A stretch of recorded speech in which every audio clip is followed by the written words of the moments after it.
Resolução dos exercícios da aula 5 do primeiro ano. Primeira lei de Newton, princípio da inércia. Exercício número 1. Enuncie a lei a qual o herói da tirinha se refere. Na tirinha aqui a gente tem os passageiros dentro do ônibus e um deles diz: odeio aprender física no ônibus. Aí o ônibus freia por causa de uma criancinha e ele completa, principalmente inércia. Bom, podemos colocar o enunciado segundo Newton. Tá? A primeira lei de Newton, o princípio da inércia, foi formulado por Galileu, algumas décadas antes de Newton. E aqui está pedindo para a gente dar o enunciado dessa lei, da lei da inércia. Então a gente pode colocar uma forma um pouco mais formal, que foi como Newton fez. E aí ficaria assim: todo objeto permanece em seu estado de repouso ou de rapidez uniforme em uma linha reta, a menos que uma força resultante não nula seja exercida sobre ele. O que quer dizer isso? Que se o corpo tiver uma força resultante nula, ou seja, se não tem força, ou se as forças que atuam sobre o corpo umas anulam as outras, nesse caso de força resultante nula, ou ele está em repouso e continua em repouso, ou se ele estiver em movimento, ele vai fazer o MRU, que é um movimento em linha reta com velocidade constante, velocidade escalar constante. Exercício 2. Você empurra um bloco sobre um plano horizontal com força de 400 newtons e ele executa MRU.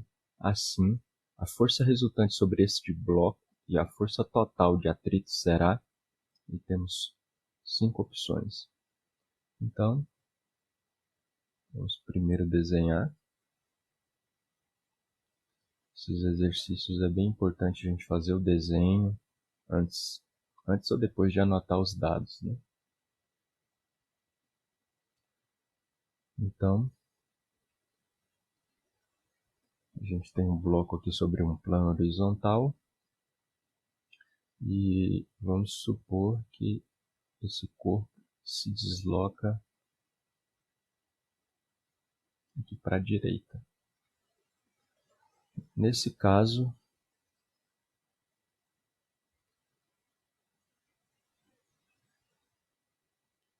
você tem uma força de 400 newtons para a direita, que é para onde você empurra, para onde você está aplicando a sua força. Esse foi um dado que ele te deu. Então eu vou anotar aqui no próprio desenho. E aí ele quer saber, ele está perguntando qual é a força resultante e qual a força de atrito, a força total de atrito sobre o corpo. A gente tem isso e a gente sabe que ele executa um movimento retilíneo uniforme. Bom, pela primeira lei de Newton, se ele executa movimento retilíneo uniforme, ou se ele estivesse em repouso e permanecesse em repouso, é sinal de que a força resultante é nula. Então isso aqui a gente já conhece. Essa primeira pergunta a gente já respondeu, a força resultante é nula. Agora, para a gente saber qual é a força de atrito. Bom, o atrito ele sempre existe e é sempre contrário ao movimento. Então, no caso aqui, a gente tem um atrito para a esquerda. A menos que o exercício diga que a gente esteja considerando um caso sem atrito, o atrito vai existir e é sempre contrário ao movimento. Aqui no caso a gente está dizendo que a força total de atrito, que inclui a resistência do ar e o atrito com o piso, ele é contrário ao movimento. Então, a gente tem basicamente aqui na horizontal duas forças, tá? E a resultante tem que ser nula. Se você tem 400 newtons para a direita e uma outra força para a esquerda e a resultante é nula, e a gente sabe, né, que duas forças com a mesma direção no sentido oposto, para a gente chegar na resultante a gente faz a subtração.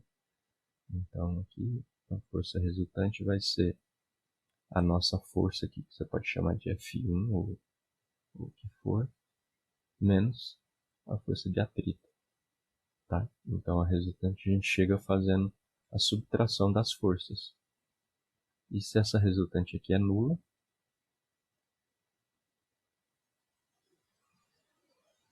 então vou passar essa incógnita aqui para a esquerda. A gente vai ficar com isso aqui.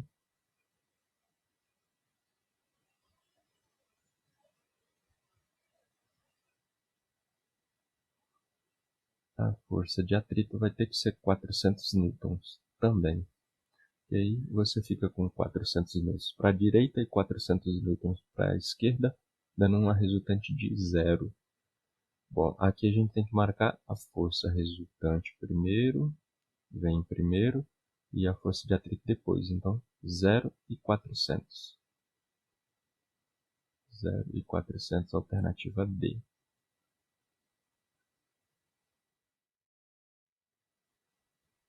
Exercício 3.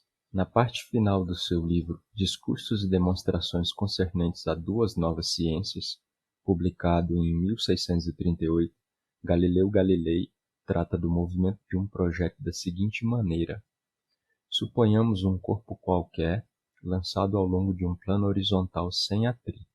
Sabemos, pula-se um trecho, que esse corpo se moverá indefinidamente ao longo desse mesmo plano com um movimento uniforme e perpétuo, se tal plano for ilimitado.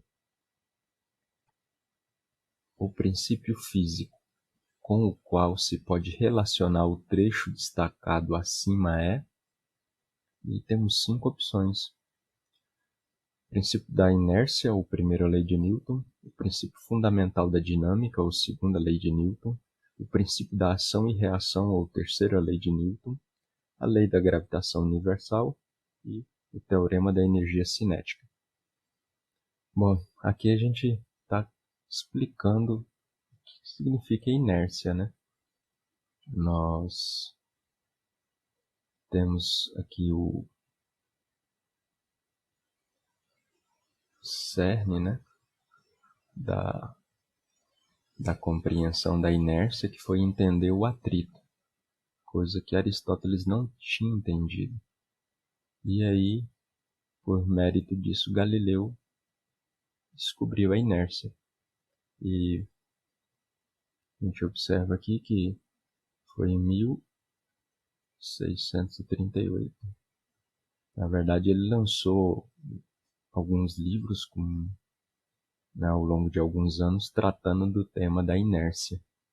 E o famoso livro Principia de Newton, com as 3 leis de Newton, só foi lançado em 1687, ou seja, 49 anos antes. Galileu tinha formulado a primeira lei de Newton, o princípio de inércia. E aqui, logicamente, a resposta é item A. O princípio da inércia é a primeira lei de Newton. Aqui Galileu explica, né, que sem nenhuma força sobre o corpo, se ele está na horizontal, se não tem atrito, se ele foi lançado, ou seja, você aplica uma força inicial e depois deixa ele ir sozinho. Nesse caso, o corpo vai se mover indefinidamente com um movimento retilíneo e uniforme de forma perpétua. Exercício 4. Um bloco de madeira desloca-se sobre uma superfície horizontal com velocidade constante, na direção e sentido da seta, puxado por uma pessoa, conforme a figura a seguir. A resultante das forças que a superfície exerce sobre o bloco pode ser representado por... Temos 4 opções. Então, vamos fazer o desenho aqui. Aqui a gente tem um bloco que está sendo puxado para a direita, né? O enunciado diz que ele se desloca aqui no sentido da seta. E a gente quer saber a resultante das forças que a superfície exerce sobre o bloco. Então, vou colocar aqui a superfície.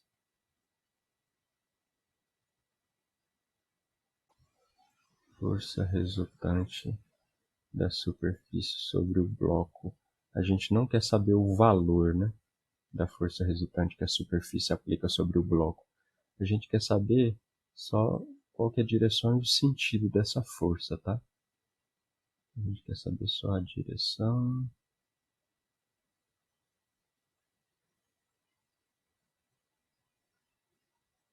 e o sentido dela. Bom, a gente tem a força que a pessoa aplica aqui no corpo para que ela se desloque para a direita. A força está sendo aqui na horizontal para a direita. E considerando na vertical, apesar de que o movimento é na horizontal, considerando que existem forças na vertical, a gente sabe que tem a força com que a Terra atrai o corpo. A força-peso é uma força para baixo.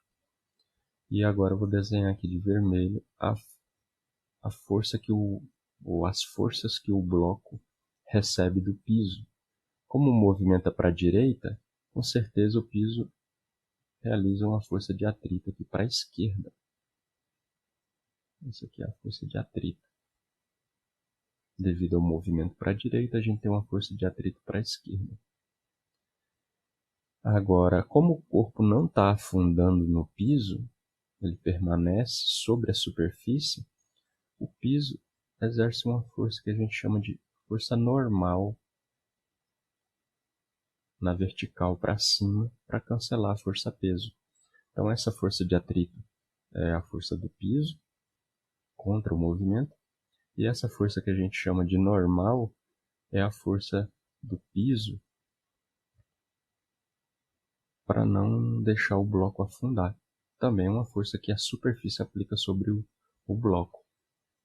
Então, na verdade, a gente tem duas forças que a superfície aplica sobre o bloco. A de atrito e a força normal que cancela a força-peso. Ele quer a força resultante da superfície sobre o bloco. Então você não poderia marcar só o item A, supondo que só exista a força de atrito aqui, ó, contra o movimento. Se ele tivesse parado, seria só a força normal para cima, seria item C.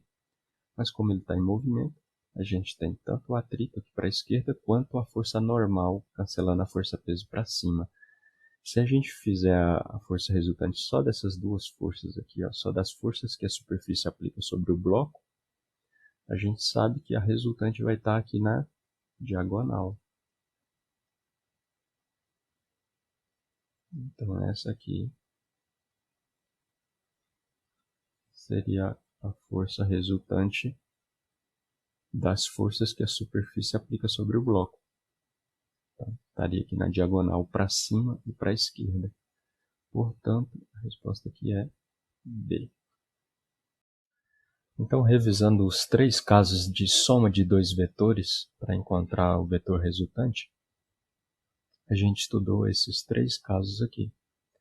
No caso aqui, o vetor é força, e se os dois vetores força têm a mesma direção e mesmo sentido, o ângulo entre eles é 0 grau, a força resultante vai ser só a soma dos dois módulos. No caso aqui, se você tiver 3 e 5 newtons com a mesma direção e mesmo sentido, aqui horizontal para a direita, a resultante vai ser 3 mais 5, 8 newtons na horizontal para a direita também.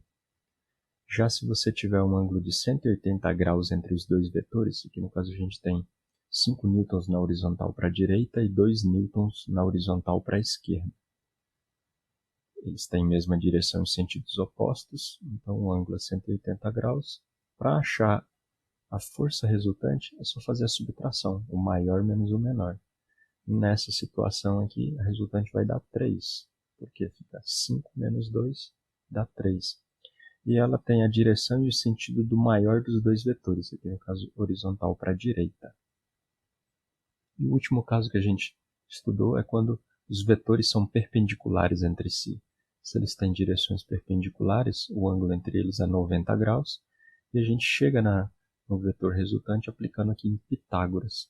Se você tiver, então, 3 newtons na vertical para baixo e 4 newtons na horizontal para a direita, aplicando aqui Pitágoras, a gente chega em mais ou menos 5. Como o módulo do vetor é sempre positivo, a gente descarta o menos 5 e está aqui. Ele tem essa direção e esse sentido, que é o da diagonal, formado pelo retângulo, quando os dois vetores têm origem em comum. E se a gente fizer isso aqui, vai dar, se esse comprimento for 4, esse aqui for 3, esse aqui vai ser 5. E pela diagonal a gente define a direção e o sentido, por causa aqui da força resultante. Foi a mesma coisa que a gente aplicou aqui para encontrar a resposta B. Exercício 5. Um andaime que pesa 400 newtons sustenta 2 pintores, um de 500 newtons e outro de 400 newtons. A leitura na escala da esquerda é 800 newtons. Qual é a leitura na escala da direita? Então, ele está querendo saber qual a força que existe aqui, qual a tensão nessa corda para cima que faz com que o andaime fique parado, né? A gente está supondo que o andaime está parado. Nesse caso, a gente pode chamar isso aqui de F, colocar um ponto de interrogação. Isso é o que a gente está buscando. Bom, aqui a gente vai desconsiderar os torques e então a gente pode pensar que a gente tem um único ponto. E nesse caso, a gente desenha os vetores. Não precisa nem ser em escala, mas aqui a gente tem 3 vetores para baixo e 2 para cima.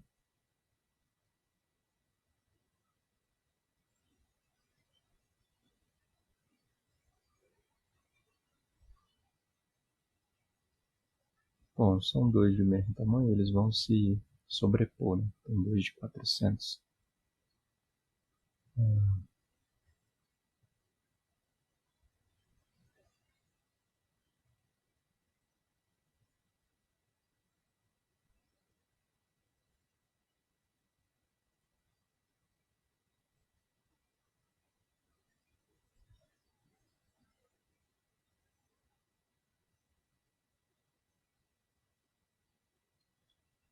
Eu vou desenhar aqui um pouco para o lado.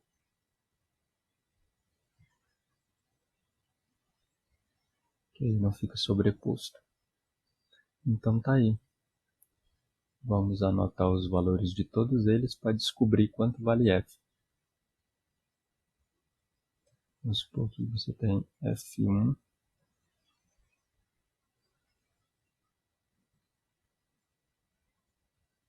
F1, 500 newtons para baixo, vertical para baixo, F2 de 400 newtons, vertical para baixo, F3 de 400 newtons na vertical para baixo. São os 3 vetores aqui que a gente tem para baixo. Para cima você tem F4 de 800 newtons e o valor F aqui, vamos supor que seja F5, você quer descobrir quanto vale. Então a gente está supondo que o andaime está parado. Se ele está parado, ele está em repouso, significa que a força resultante é 0. E aí a gente pode somar de 2 em 2, e sempre que chega no resultante da soma de 2 vetores, a gente substitui aqueles 2 pela resultante, o total de vetores diminui e você vai somando de 2 em 2. Ou a gente pode somar todos que estão para cima, somar todos que estão para baixo e substituir logo pela resultante na vertical para cima e a resultante da vertical para baixo. Se a gente fizer isso, a gente vai ter o seguinte. Somando esses 3 vetores que estão na vertical para baixo, se entre todos eles o ângulo é 0 graus, 0 grau, você pode somar aqui direto. Então isso aqui dá 1.300 newtons. A gente vai desenhar aqui um vetor para baixo de 500 mais 400 mais 400. 1.300 newtons. E para cima, a gente vai chegar em um resultado que vai ser 800 mais x, ou 800 mais F5. Isso aqui. 800 mais F5. Se a força resultante é nula, significa que esses dois vetores aqui têm mesma direção, sentidos opostos e mesma intensidade, mesmo módulo. Porque quando eu for chegar na resultante desses dois aqui, eu vou ter que subtrair, e para dar zero, significa que 1.300 é igual a 800 mais F5. Ou seja, 1.300 menos 800 igual a F5. Então a gente chega que F5 é igual a 1.300 menos 800, 500 newtons. Essa é a resposta. Exercício 6. Imagine um par de forças, uma com valor de 20 newtons e outra com 12 newtons. Qual é a maior força resultante possível para essas duas forças? Qual é a mínima força resultante possível? Bom, a gente tem que F1 é 20 newtons, F2 12 newtons. A gente tem só o valor do módulo delas. A direção e o sentido vai ser variável. E para qual situação a gente tem a força resultante máxima? E para qual situação a gente tem a força resultante mínima? A gente sabe então que para 0 graus a força resultante é a soma. Para 180 graus a força resultante é a subtração. E que para 90 graus a força resultante é dada pelo teorema de Pitágoras aqui. Agora, todos esses casos, para esses três ângulos, né, da abertura entre F1 e F2, e para todos os demais ângulos, a gente sabe que a força resultante é dada por essa fórmula que vem da lei dos cossenos. Essa aqui.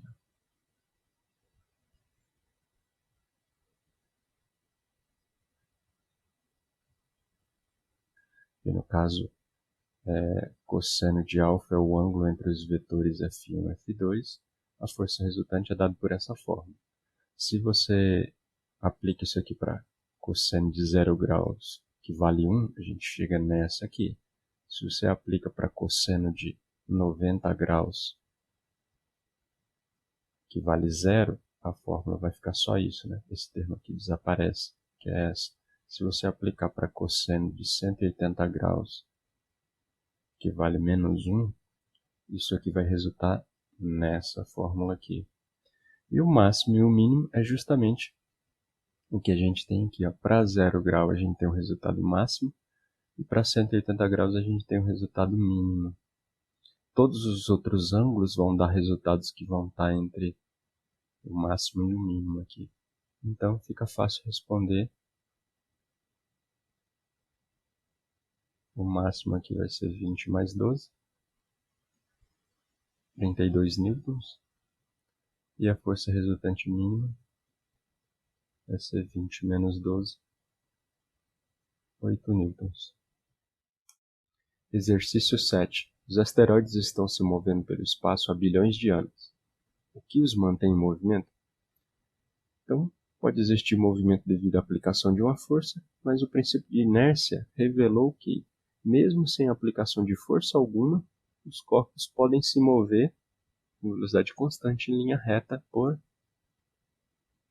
inércia. Então, essa é a resposta dessa questão. Nesse momento, eu gostaria de falar sobre como o princípio da inércia foi importante, foi fundamental para a aceitação do sistema heliocêntrico de Copérnico. Copérnico, em 1543, ele propôs o sistema heliocêntrico, baseado em décadas de observações astronômicas. Então, esse sistema proposto por Copérnico dizia que o Sol era o centro e que os planetas, assim como a Terra, giravam ao redor do Sol. E essa ideia fazia muito sentido de acordo com as observações.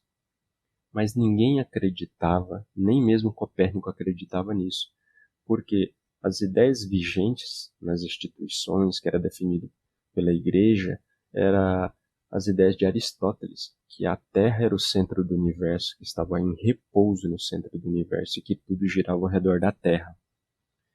Bom, Aristóteles, ele defendia que para ter movimento tem que ter força, e a força necessária para mover a Terra seria uma força colossal, e que deveria também, né, ter alguém para aplicar a força, e ninguém conhecia, tinha notícia de que alguém estava empurrando a Terra.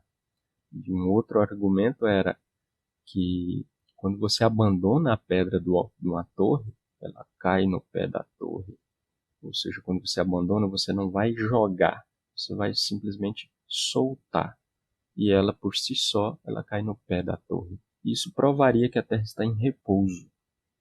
Então eles argumentavam também, se você fizesse o mesmo experimento em uma embarcação em repouso, ela cai no pé do mastro. Soltando a pedra do alto do mastro, ela cai no pé do mastro.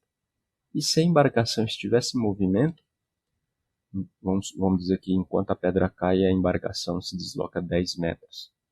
E aí, nesse caso, a pedra iria cair a 10 metros do pé do mastro. Seria a distância que a embarcação se deslocou enquanto a pedra caía. E isso era tido como certo. Só que o sistema de Aristóteles era filosófico, que não se baseava em observações, e na verdade esse experimento nunca tinha sido feito, apesar de que sempre se dizia que tinha sido observado. Eu lembro de um filme da Hipatia de Alexandria, que nos primeiros anos da era cristã, ela reproduziu isso aqui e viu que não era verdade, que a pedra sempre caía no pé do mastro, independente se a embarcação estava em movimento ou se ela estivesse em repouso, a pedra sempre cairia no pé do mastro. Então, o que foi fundamental aqui foi a descoberta da inércia, porque a gente entende que quando você solta a pedra com um navio em movimento aqui com velocidade constante, a pessoa que está segurando a pedra aqui no alto do mastro e a própria pedra, ela tem a mesma velocidade da embarcação. Então, quando se solta a pedra, enquanto a pedra cai, ela mantém a mesma velocidade que ela tinha antes de ser solta. Aí, se a embarcação se desloca 10 metros, a pedra também vai se deslocar 10 metros e ela vai cair no pé do mastro, mesmo com a embarcação em movimento. É lógico, é isso, a gente desconsidera que não houve um vento forte para aplicar uma força na pedra e jogar ela para longe. Né? Porque se você está na carroceria de um carro em movimento com um boné, às vezes o vento sozinho joga o boné lá longe, né? Então a pedra sofre menos influência do vento e com a embarcação em movimento em repouso, ela cai sempre no pé do mastro. A Terra, ela se desloca com uma velocidade de 30 km por segundo aproximadamente. E quando você solta uma pedra para ela cair por um segundo, ela não vai cair a 30 km do pé da torre, porque ela mantém a mesma velocidade da Terra enquanto está caindo. E aí, ela cai no pé da torre. E cerca de 100 anos depois, com a descoberta do princípio da inércia, o sistema heliocêntrico pôde fazer frente ao sistema geocêntrico. E aí, finalmente, o sistema geocêntrico aos poucos foi abandonado. Exercício 8. Um paraquedista de 800 newtons desce verticalmente com velocidade constante de 2 metros por segundo. Analisando a situação, podemos afirmar que... E aí vem 5 opções. Então aqui, ó, supor que a gente tem um paraquedista aqui representado por esse bloco. Ele diz que a força-peso é de 800 newtons. A gente desenha um vetor aqui. De 800 newtons para baixo. Força-peso é sempre para baixo. A gente vai ver na próxima aula que isso aqui corresponde a uma pessoa de massa de aproximadamente 80 kg. E aí, a velocidade é para baixo, ele está caindo, ele desce, né? E vale 2 metros por segundo. Ela é uma velocidade constante. E aí a gente tem que analisar item a item. Bom, dos dados que a gente tem, a gente conclui então, se a velocidade é constante, está descendo em linha reta com velocidade constante, a gente tira que a força resultante é igual a zero. Bom, se tem 800 newtons direcionado para baixo, que é a força-peso, sobre esse paraquedista, com certeza você vai ter uma força de resistência do ar, força de atrito, chama de FAT aqui, que nesse caso é a resistência do ar, que vai fazer com que a resultante seja nula. Para a gente chegar na resultante, somando esses dois vetores aqui, a soma vetorial para encontrar a resultante vai ser a subtração. Então, se isso dá zero,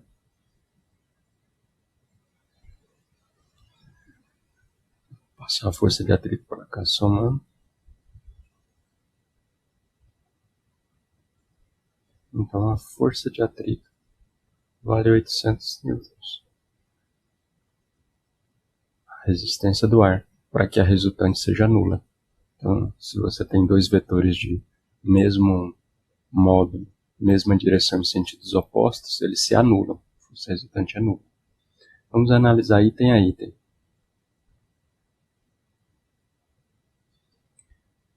A força resultante sobre o paraquedista direcionado para baixo, não. Se a força resultante é nula, ela não tem direção e nem sentido. Em 2 segundos o paraquedista anda 2 metros. Se ele anda 2 metros em 2 segundos, a velocidade é de 1 metro por segundo. E aqui contradiz a informação que a gente tem, que seria de 2 metros por segundo. Com a velocidade de 2 metros por segundo, a gente faz 2 metros em 1 segundo, 4 metros em 2 segundos. Então, em 2 segundos a gente não vai fazer 2 metros. A força de resistência do ar é maior que a força-peso do paraquedista? Não. Os módulos dela são iguais, né? 800 para cima, 800 para baixo. D. Não há força atuando sobre o paraquedista. Aqui a gente tem a força-peso. O paraquedista sofre a ação da força-peso e sofre a ação da força de atrito. Força de resistência do ar. Então, ele poderia estar com velocidade constante de 2 metros por segundo sem que houvesse força atuando sobre ele, se ele estivesse longe de qualquer planeta, de qualquer estrela. Aí tudo bem, pode ser que não haja força e ele se desloca com velocidade constante em linha reta. Mas aqui, próximo à Terra, a gente tem a força-peso. E a força total que atua sobre o conjunto é nula. Essa aqui é correta. Então, a resposta dele tem E. Ele se desloca em linha reta com velocidade constante, que é o que acontece aqui. Então, portanto, a força total, que ele está querendo dizer que força resultante, é nula. É um verdadeiro. E tem E.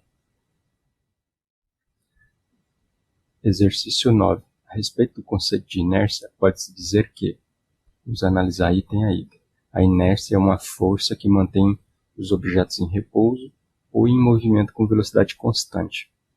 Bom, o princípio da inércia diz que o corpo tende a ficar em repouso ou em MRU se a força resultante sobre ele é nula. Ou seja, se a tua força mais umas anulam as outras, ou se não tem força nenhuma sobre o corpo. Assim, a inércia está relacionada à massa, não à força. Então ela não é uma força. Mesmo quando não tem força nenhuma sobre o corpo, ele vai ter inércia e vai tender a ficar ou em repouso ou em MRU. B. Inércia é uma força que leva todos os objetos ao repouso.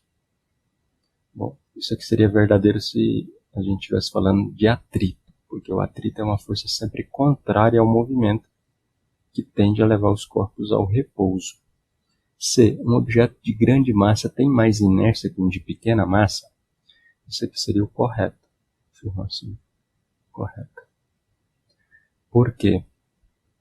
É mais difícil colocar em movimento um corpo de grande massa do que um de pequena massa.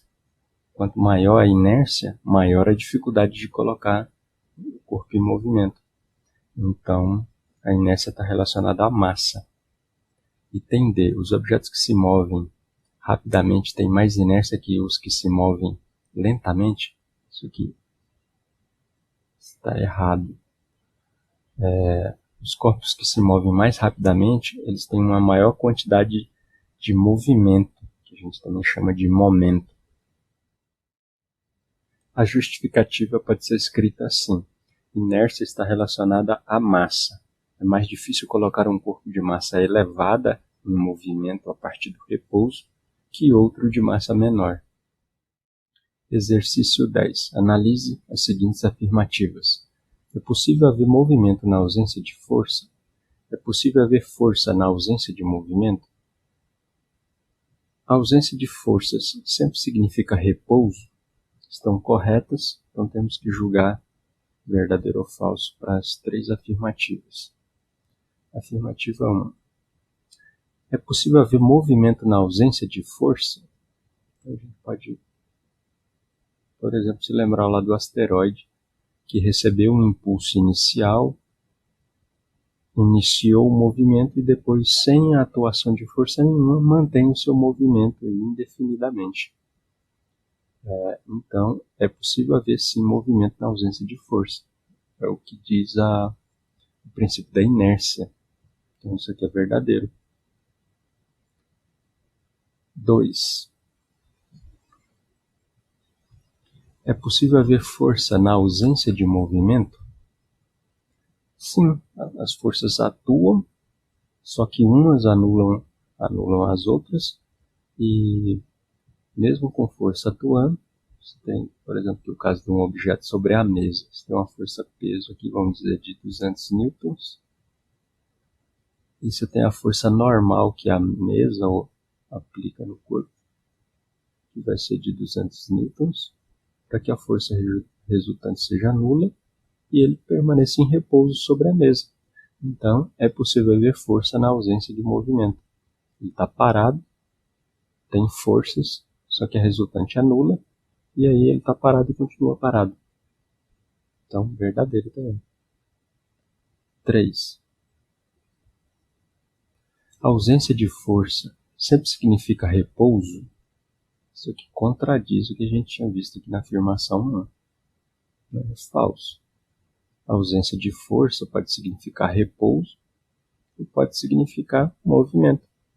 Né? Se você tem um corpo em repouso e não tem força nenhuma atuando sobre ele, continua em repouso. Mas não sempre significa repouso. Pode ser que, se ele já estiver em movimento, a ausência de força vai significar MRU. Então, 3 aqui é falso. Ficamos com apenas 1. As afirmações 1 e 2 são verdadeiras, estão corretas. Tem C. Exercício 11. A figura abaixo mostra imagens de um teste de colisão. A foto A revela o momento exato da colisão do carro com o muro. Nesse instante, a velocidade do carro era 56 km por hora. As fotos B, C e D são imagens sequenciais da colisão. O motorista, que usa cinto de segurança, fica espremido entre seu banco e o volante. A criança, que estava sentada no banco da frente, ao lado do motorista, bate no para-brisa e é arremessada para fora do carro. Aqui está a fonte da figura e do texto. Aqui a gente vê o passageiro, o motorista, tem um passageiro aqui no banco de trás. Aqui é quando o carro já começa a se deformar. Aqui a criança está atravessando o para-brisa. O passageiro do banco traseiro aqui bateu no banco da frente. Aqui a criança está quase toda com o corpo de fora do carro. Aqui o passageiro do banco traseiro está batendo acima no teto. O motorista está sempre aqui no banco dele, devido ao cinto de segurança.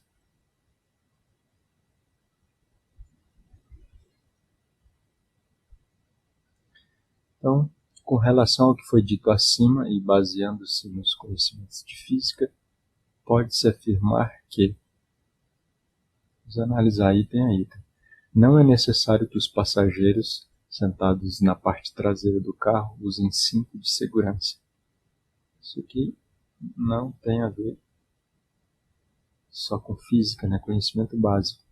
Então, todos os passageiros e o motorista devem usar cinto de segurança. Nas fotos, nessa situação ali, o passageiro do banco traseiro não foi arremessado para fora do carro, mas com certeza sofreu umas batidas, né? No banco da frente, com o teto. E pode acontecer outros casos em que, mesmo você sentando atrás, você pode ser jogado para fora do carro. Então é necessário que todos usem o cinto de segurança. B. Em razão da inércia, os passageiros são lançados para frente, conforme se observa nas fotos B, C e D. Sim, verdadeiro. Vamos então deixar isso aqui sem riscar. C. O cinto de segurança contribui para reduzir a aceleração do carro. Falso. O cinto de segurança não desacelera o carro. O cinto de segurança desacelera os passageiros, os ocupantes, né, do carro. Item D. O atrito entre o banco e os passageiros é suficiente para impedir que estes sejam arremessados para a frente. Existe o atrito, só que ele é muito pequeno, ele não é capaz de segurar os passageiros. Nem que você colocasse o banco com a sua calça pregados com velcro ou alguma coisa assim, seria suficiente para segurar. Tá? Então tem o atrito, mas ele não é suficiente para dar segurança. E os riscos para os passageiros seriam maiores se todos estivessem usando cinto de segurança. Mesmo com cinto de segurança existe risco, só que os riscos são menores. Então o correto aqui é o item B. A justificativa. A gente pode colocar assim: os passageiros estavam em MRU e tendem a permanecer em MRU. Por isso, é como se fossem lançados para frente. Na verdade, o carro é desacelerado. Se você está sem cinto de segurança, você continua com sua velocidade. Então é como se você fosse lançado para a frente. Mas, na verdade, você não é lançado para a frente. Não tem uma força que vai te jogar para frente. Você só continua com sua velocidade e o carro é que foi desacelerado. Então, em relação ao carro, parece que você foi lançado para frente. Mas, assim, nada que faça anular a questão. Entender, a gente considera como correto. Exercício 12. As estatísticas indicam que o uso do cinto de segurança deve ser obrigatório para prevenir lesões mais graves em motoristas e passageiros no caso de acidentes. Fisicamente, a função do cinto está relacionada com a primeira lei de Newton, lei de Snell, lei de Ampère, lei de Ohm, primeira lei de Kepler. Então, aqui, alternativa A, primeira lei de Newton. Como que pode ser a justificativa? Pode colocar assim: a primeira lei de Newton é como conhecemos o princípio da inércia. O cinto de segurança desacelera os ocupantes em caso de colisão frontal para que estes não continuem, por inércia, com a velocidade original de antes da colisão. Assim, o cinto de segurança se relaciona com a primeira lei de Newton.